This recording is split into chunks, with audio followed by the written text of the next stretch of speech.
አቤት አቤት አቤት! አይ ስምንተኛው ሄርሜላ ብለሽ ደግሞ ወንድሙን አፈቀርሽ። አቤት ውርደት! ቶ ቅሌታሞች፣ ቅሌታም ወራዳ። መቼም ኤፍሬም እንደዚህ ደፍሮሽ መጣ። አይሽ ምን ያክል ራስን ማርከስ አይሽ። ማንም ሰው እንደማያከብርሽ አየሽዋ። ራስን አርክሶና አዋርዶ መምጣት ይሄ ነው ትርፉ። ይህን እኮ ራስሽን አስከብረሽ መተሽ ቢሆን ኑሮ ወንድሙ ይህን ያክል አይደፍርሽም ነበረ። ገባሽ? እንደዚህ ዝቅ አርጉ። እንዴት ወራዳና ርካሽ እንደሆንሽ ቢያይሽ ነው። እንዴት ቢንቅሽ ነው አንቺ? ቆይ የወንድሙን ፍቅረኛ ቆንጆ ነሽ ምናምን እያለ የሚያሽኮረምምሽ ይሄ ምንድን ነው?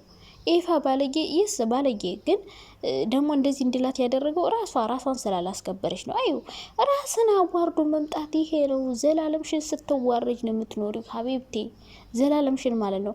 አሁን ኤፍሬም ስራውን እየሰራ ነው። ባለጌ ምናምን ምንም ባለጌ ምናምን ከሷ በላይ ባለጌ የለም። የሰው ባል የቀማ ሰው ኤፍሬም ዋናው አላማው ሩት አብርሽንና ሄርሜላን ማጣላት ነው። በቃ እነሱን ማለየት ነው እንደምንም ብሎ። ከዛ በኋላ አብርሽን ከሩታ ጋር ማድረግ። ይህኔ ኤፍሬም እውነት ለመናገር ኤፍሬም አብርሽ ምንም አይን ፊት ባይሰጠው መቶ ሄርሜላ ጋር እንደዛ አይነት ነገር አያደርግም። ወንድሙን እንደሚያስደብረው እንደሚያስከፈው ያውቃል። ስለዚህ አብርሽና ኤፍሬም በአንድ ላይ ሆነው ሄርሜላን እየተጫወቱባት ነው ማለት ነው። ሄርሜላ እንቅልፋም ንቂ እሺ ንቂ፣ ህይወትሽ ሳይበላሽ እና አብርሽ ወደ ሩታ መመለስ ስለፈለገ እንዴት ብሎ ከሄርሜላ ህይወት ይውጣ ነው። ትልቅ ድራማ መስራት ያስፈልጋል ይህን ነገር ለማድረግ። ምክንያቱም ቀለበት አስሯል፣ አርግዛለች። ኦዲየንስ ደግሞ ብዙ ጥያቄ ሊያነሳበት ስለሚችል ከኦዲየንስም ጋር ሳይጠላ ተመልካቾቹን እንደያዘ ከሄርሚ ጋር መጣላት ይፈልጋል አብርሽ። አሁን ኤፋ ጋር የሆነ ነገር አደረጋችሁ ይልና ለምን ቤትሽ አስገባሽው፣ ለምን መጣ፣ ለምን አወራሽው ብሎ እንግዲህ አብርሽ ሄርሜላ ጋር እንዲጣላ ነው የሚፈልገው። ገባች አይደለ? ኤፍሬም እንደምንም ብሎ የሆነች ፎቶ ይዞ ሄዶ ወይ አብርሽ ሊያሳየው ይችላል። ከዛ ውጭ አብርሽና ኤፍሬም ተመካከረው ነው እንጂ ኤፍሬም የወንድሙን ሚስት እንደዚህ አያደርግም። አብርሽ ነው የላከው። ይህን ማወቅ አለባችሁ። አብርሽ ወደ ሩታ መመለስ ፈለገ። ሳይፈልግ አረገዘችበት። ሄርሜላን አይፈልጋትም ብላችሁ ሁሌ ስነግራችሁ አትሰሙም። ሽማግሌ ላክ ስትለው አልክም ያለ ሰው ነው። አይፈልጋትም። መደበሪያና ዩቲዩብ መስሪያ ነው የሚፈልጉት ሁሉም እና ኤፍሬም እንግዲህ ሄርሜላ ሊሰማትም ነበርና እንግዲህ ያው አብርሽ ነው የላከው። እንደዚህ አርግና እና ሄርሜ እንጣላ ከዛ ወደ ሩታ መልሳለሁ እንጂ በዚህ ሁኔታ እንደዚህ ብዬ ዝም ብዬ ጥያት አልመጣም አይነት ነውና ሄርሜላ ደግሞ እንደዚህ መጫወቻ የሆንሽው የተናቅሽው ራስሽን አስከብረሽ ስላልመጣሽ ራስሽን አዋርደሽ የሰው አልቀምጠሽ ስለያዝሽ ይገባሻል። ከዚህም በላይ መሰቃየት አለብሽ። እሺ አዎ መሰቃየት አለብሽ። ምክንያቱም ሩታን እንዴት እንዳረግሻት እኛ ነው የምናውቀው። እንዴት አይነት ፍቅራቸውን እንደዛ የሚያምረውን ፍቅራቸውን ፍርስርስ አርገሽ ልጁን ማሳደግ እየፈለገ ሁሌ ማየት እየፈለገ ግን እንደዚህ ምስቅልቅል ያለ ህይወት ውስጥ እንዲገቡ ያረግሽ አንቺ ነሽ። እና የሰው ህይወት አመሳቅሎ በሰላም መኖር አለ ብለሽ ካሰብሽ በጣም ተሳስተሻል የኔ ቆንጆ። ከዛ ውጭ ደግሞ ሩታና ዳኒ ሜሪ ሆነው መጥተው ነበረ እነ ዳኒ ቤት። እናንተ ደግሞ ችግር አለባችሁ። ሌባ ሲሰርቅ ይስማማና ሲከፋፈል ይጣላል ይባላል። ሲከፋፈል ይጣላል። እናንተ ደግሞ ምንድነው ግራ መታጋቡን? አንዴ ሩታ ከሜሪ ጋር ሆነሽ እኔን እንደዚህ ያረግሽ ነው ይላል ዳኒ። ከዛ ደግሞ ዳኒ ደግሞ ከሜሪ ደግሞ ሩታና ዳኒ አብረው ሆነው እኔ እንደዚህ ያረጉኝ ይላሉ። ከዛ ደግሞ ሩታ ደግሞ ዳኒና ሜራ አንድ ላይ ሆናችሁ እኔ እየተጫወተ እና እርስ በርስ ተካካዳችሁ ማለት ነው። በቃ እርስ በርስ ተካክዳችኋል። መተማመን አልቻላችሁም። ተስማምታችሁ ተንኮል ሰራችሁ። መሀል ላይ ግን እምነት አጣችሁ። አይ ሀበሻ ችግር እኮ ነው ይላችሁ። ሁሉም ራሱን ለማውጣት መፍጨርጨር ጀመረ። ሩታ እነዚህን ሰዎች አትመኝ፣ ከህይወትሽ አታስገቢ ብዬሽ ነበረ። እሷ እነሱ ያሏትን ነገር ስታረግ ቆየች። አሁን እነሱ ምን ማድረግ ፈለጉ?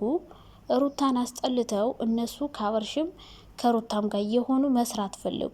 ገባቸው አይደለ? ከሁለቱም ጋር መሆን ይፈልጋሉ። ሩታ ጋር ከሆኑ አብርሽ ጋር መሄድ አይችሉም።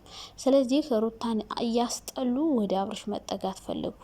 ራሳቸውን ነጻ ማውጣት የሆነ ሩታን ክፏስ ብለው እነሱ ግን የሆነ ንጹህ ሰው በጣም ጨዋ በጣም አስታራቂ በሰው ደስታ የሚደሰቱ መሆን ፈለጉ።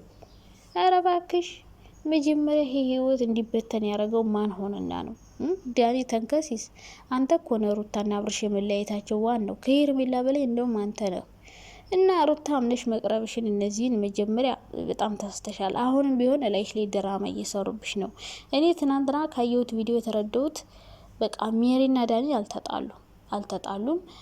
ሩታ ሙድ እየያዙብሽ ነው። በቃ ሩታ ናት የተሸወደችው ትናንትና፣ ዳኒም አይደለም ሜሪም አይደለም። ሁለቱ እላይሽ ላይ ድራማ እየሰሩብሽ ነው። ሰው ጥንቃቄ ብታረጊ ጥሩ ነው።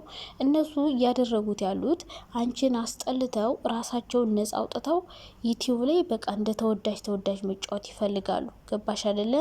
በቃ በተመልካች ፊት እነሱ ጥሩ ሰው መሆን ነው የፈለጉት። አንቺ ደግሞ ልክ ክፉ ሰው አብርሽን ጥሩ ህይወት እንዳይኖር የምታረጊ ተንኮል የምትሰሪ ምናምን አይነት ሰው ነው ማስደረግ የፈለጉት። እና እነዚህ ሰዎች በህይወትሽ ውስጥ እንደማያስፈልጉሽ ነው የምነግርሽ። እናንተ እንዴት ናችሁ? ሰብስክራይብ ለምንድን ነው የማታረጉት? እኔ ቤት መጣችሁ ደግሞ ትሳደባላችሁ አይደለም? የሄርሜላ እንትኖች ናችሁ። አይዞን ምንም ማድረግ አይቻልም ጋይስ። ምንም አሁን የሄርሜላ ነው እንዴ ነው ማደንቃት ነው? ያው ምን ሆናችኋል? ጅል መሰልኳችሁ እንዴ? እኔ አእምሮ የሌለኝ ሴት መሰልኳችሁ? እንዴት ነው ማደንቃት? ቆይ ሴት ራሱን አዋርዶ መጥቶ አስቡት። የሰው ባል ቀምቶ የሰው ትዳር በትኖ አባትና ልጅ መታየት እየቻሉ ግን አትሂድ እያለች ከዛ ደግሞ ሽማግሌ ሳይላክ አልጋ ቤት ሄዳ አርግዛ እችን ሴት እኔ ላድንቅላችሁ? ኧረ እባክሽ እንዴት ነው ማደንቃት? እኔ አላደንቃትም፣ መቼም ነው አላደንቃት። እሷ የሰው ትዳር የበተነች ሴት ናት እና ምንም ቢያረጓት ራሱ ምንም መስሎ አይታየኝም። እና ትናንትና ኤፋ ሄዶ እያሽኮረመመላችሁ ነበረ፣ ዳሌዋን ቼፕ እያረግ አሬት እጄ ልሳቅ። አይ መጫወቻ ሆንሽ ሄርሜላ፣ መጫወቻ ሆንሽ። ይሄ እንግዲህ ያው እንዴት ነው የተደፈርሽው?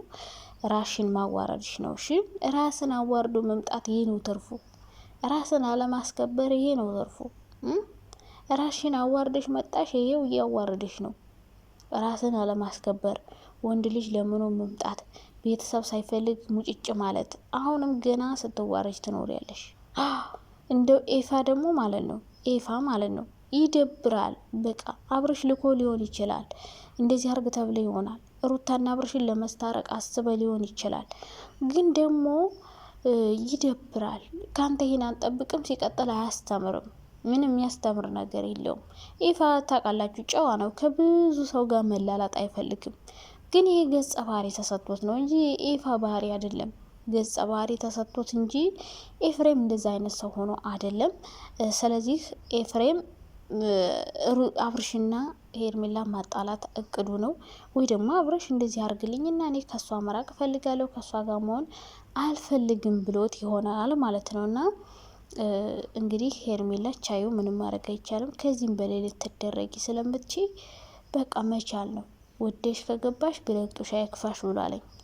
በቃ ወደሽ ከገባሽበት ምንም ቢሉሽ ምንም ሊከፋሽ አይገባም። እና ቻዩ ቻል ማድረግ ነው ያለብሽ። ስለዚህ ይህ ሁሉ ሰው ከተነሳብሽ ያው ሊታረቁ ይችላሉ። ያኔ ደግሞ ምን እንደምትሆኝ የምናውቀው ጉዳይ የለም። አይዞሽ በርታበይ፣ ምን ማድረግ ይቻላል።